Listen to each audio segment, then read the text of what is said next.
Ia ser muito ruim assistir esse vídeo até o final, com a imagem toda borrada e fora de foco, né? E será que às vezes a nossa vida também não está assim meio fora de foco? Se você quer ter o seu foco, a sua visão bem alinhada com aquilo que o Senhor quer, fica aí que esse vídeo é para ti.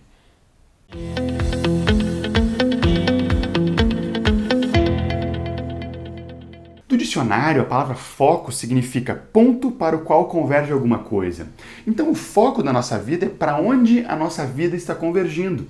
E parece que muitas vezes os cristãos, principalmente do nosso mundo ocidental, têm o foco em trabalhar, estudar, ter uma família, casar, conseguir uma boa casa, um bom carro, um dia se aposentar e depois ir para o céu.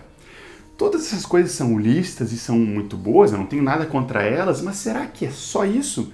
Será que não tem algo mais nessa vida abundante que Jesus veio para nos dar? Acontece que a palavra fala e ela nos incentiva a vivermos com o foco naquilo que é eterno e não nas coisas terrenas e nas coisas temporais. 2 Coríntios 4, dos versículos 17 a 18, fala: porque a nossa leve e momentânea tribulação produz para nós eterno peso de glória, acima de toda comparação.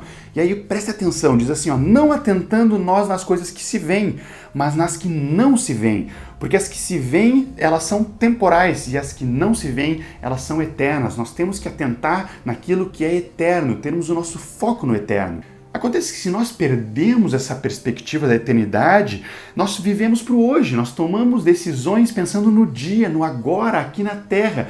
E aí nós não levamos em conta coisas que deveriam ser levadas em conta. Nós tomamos decisões que não valem para sempre e que não geram frutos eternos. E quando nós pensamos na eternidade, aí sim nós tomamos decisões de uma forma completamente diferente, pensando o que eu preciso fazer hoje para gerar frutos eternos. E antes de aprofundar sobre esse tema do foco na eternidade, eu queria perguntar o que é a vida eterna.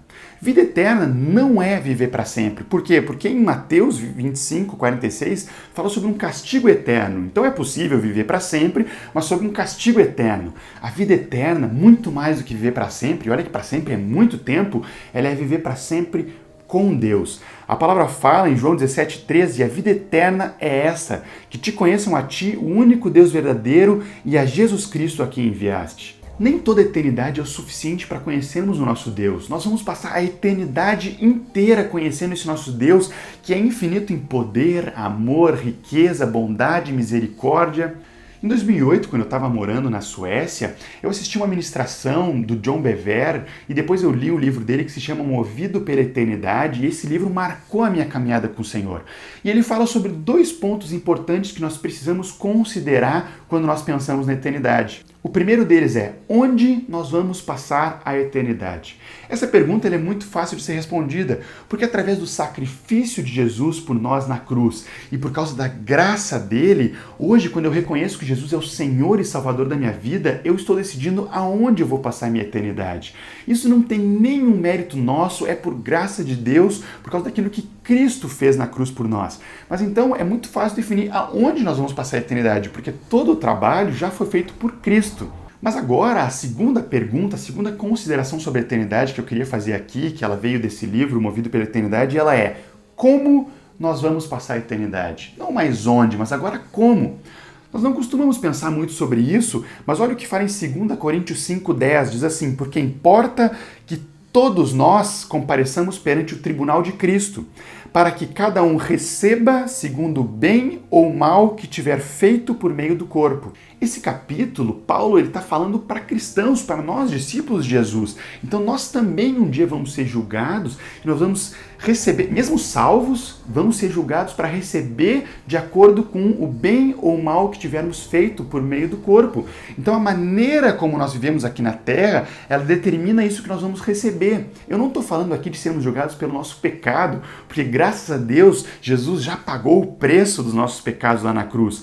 Mas sim, agora como discípulo, já salvo, eu vou ser julgado por aquilo que eu fiz por meio do corpo, pela forma como eu vivi aqui na Terra. Então, a gente poderia resumir isso dizendo que a forma como nós vivemos aqui na Terra vai definir o como nós vamos viver a nossa eternidade. Esse algo que nós vamos receber, de acordo com a maneira como nós vivemos, a palavra chama de galardão.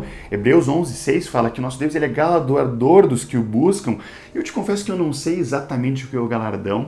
Tem várias teorias que dizem sobre o que é. Eu tenho a minha também, não quero entrar no detalhe sobre isso.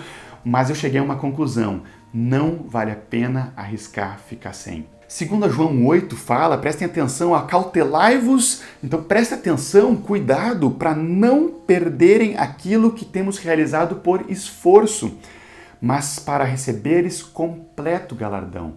Se existe um completo galardão, é porque existe um galardão parcial e também existe uma ausência de galardão. 2 Coríntios 5,9 fala, é por isso que também nos esforçamos, quer presentes, quer ausentes, para lhes sermos agradáveis. Então existe esse esforço, que é o mesmo que fala ali no versículo que a gente leu antes de 2 João 8, de nos esforçarmos para recebermos o completo galardão. Ele fala da maneira como nós estamos vivendo aqui. Deus já nos ama tudo. Não há nada que nós possamos fazer aqui na Terra que aumente um pouquinho o amor dele por nós ou que diminua o amor dele por nós. Mas nós podemos sim viver de uma forma que agrade mais a ele. Eu penso muito no exemplo do meu filho, do Davizinho. Ele fechou um ano agora há pouco e eu amo ele tudo que eu posso. Não há nada que ele possa fazer que me faça amar mais ele do que eu já amo, porque eu amo tudo que eu posso.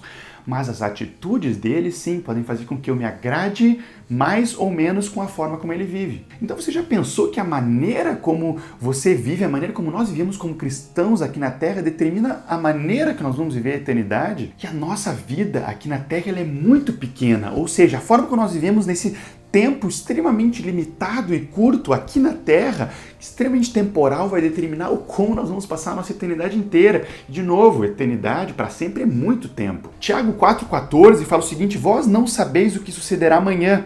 Que é a nossa vida? Sois apenas como neblina que aparece por um instante e logo se dissipa. Ele está dizendo que a nossa vida é como uma neblina. Aqui na Terra ela é muito curta, muito passageira. Esdras, em 1 Crônicas 29:15, ele compara essa vida não mais como uma neblina, como Tiago, mas sim como uma sombra. Outra coisa também passageira.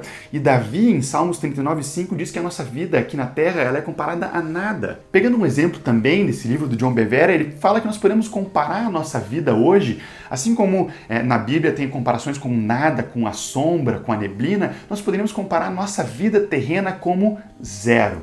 A matemática nos diz que para compararmos dois números nós precisamos dividir um pelo outro. Quando eu divido um número pelo outro, eu estou comparando esses números. Agora existe uma regra que a matemática também fala que diz que qualquer número finito dividido por um número infinito, a resposta é sempre zero. Ou seja, quando nós comparamos qualquer número, inclusive os anos que nós passamos aqui na Terra, com o infinito, com a eternidade, a resposta vai ser sempre zero. Se eu pegar 80 anos, vamos supor que eu vivo 80 anos, e eu comparar, ou seja, dividir pelo infinito, é zero. Então 80 anos comparado com o infinito não valem nada. Vamos supor que a gente honre muito nossos pais e viva muito tempo e chegue a 134 anos. 134 anos comparado, dividido com o infinito, ainda é zero. Então, o que nós fazemos com o nosso tempo aqui na Terra, com esse zero de tempo, vai determinar o como nós vamos viver a nossa eternidade. E a pergunta é, nós vamos viver esse zero de tempo pensando em desfrutar ao máximo esse tempo aqui na Terra, ou nós vamos viver esse zero de tempo pensando nos frutos eternos com o foco no eterno? Eclesiastes 3:11 diz que Deus colocou a eternidade no coração do homem. Por quê? Porque ele é muito difícil de entender com a nossa mente. Eu já tentei, tu experimenta começar a pensar muito na eternidade, esse negócio de sempre existiu, ele é meio complexo, a gente começa a ficar até meio louco. Então, para te ajudar, vamos pegar aqui um exemplo. Imagina que nós pudéssemos viver muito tempo, por exemplo, 1000 anos. 1000 anos é muito tempo. Nem existia Brasil há 1000 anos atrás. Agora vamos pensar que a maneira como nós vemos o dia de amanhã, as próximas 24 horas, vai determinar tudo aqui na Terra para os próximos 1000 anos. Então, o teu trabalho, a tua casa, a tua família, a tua esposa, teu salário, tudo aqui na Terra nos próximos 1000 anos vai ser determinado pela forma como tu vê o dia de amanhã. Como tu viveria essas próximas 24 horas? Com o foco nelas, pensando em desfrutar e curtir ao máximo elas? Ou pensando nos próximos 1000 anos, com o foco naquilo que tu vai receber depois desses 1000 anos? A resposta é meio óbvia, né? Com certeza nós viveríamos as 24 horas pensando nos 1000 anos, com o foco lá. Agora, se eu pegar 24 horas, um dia, dividido por 365 mil dias, sabe qual que é a resposta? É 0.0000027,397, ou seja, é um número finito, ainda não é zero. Isso quer dizer que esse é um exemplo muito ruim se comparado com a nossa vida aqui na Terra com a eternidade. É muita diferença, esse é um exemplo horrível. Então vamos melhorar um pouquinho esse exemplo. Ao invés da maneira como nós vivemos as próximas 24 horas influenciar nos nossos próximos 1000 anos, a maneira como tu viver o dia de amanhã vai determinar tudo na tua vida para os próximos 1 milhão de anos. Cara, 1 milhão de anos é muito tempo, nem existia mundo, eu acho, há 1 milhão de anos atrás. Então, o teu carro, a tua casa, a tua família, teu emprego, teu salário, tudo nos próximos 1 milhão de anos vai ser determinado pela maneira como tu viver o dia de amanhã. Como tu viveria esse dia? Com certeza viveria pensando no 1 milhão de anos, com foco nesse 1 milhão de anos e não em desfrutar essas 24 horas, porque é algo muito passageiro. Acontece que se eu pegar um dia dividido por 365 milhões de dias, a resposta ainda é um número finito, ainda não é zero. Então continua sendo um exemplo muito ruim se comparado com os nossos 80, 100 anos aqui na Terra, quando nós colocamos eles em contraste com a eternidade. Salmos 90, versículo 4 e 2 Pedro 3,8, eles falam que para Deus um dia é como 1000 anos. Se para Deus um dia é como 1000 anos, os nossos 80 anos aqui na Terra são aproximadamente 1 hora e 55 minutos. É como se fosse uma partida de futebol com um intervalo e puf, acabou. Não vale a pena investir pensando na nossa vida terrena, naquilo que é temporal. Então eu queria te encorajar com esse vídeo a investir o teu tempo, investir a tua vida, os teus dias aqui na Terra, naquilo que é eterno, com foco no eterno, naquilo que agrada ao Senhor, vivendo uma vida de intensa comunhão com Ele e fazendo tudo aquilo que Ele manda. Graça e paz sobre a tua vida.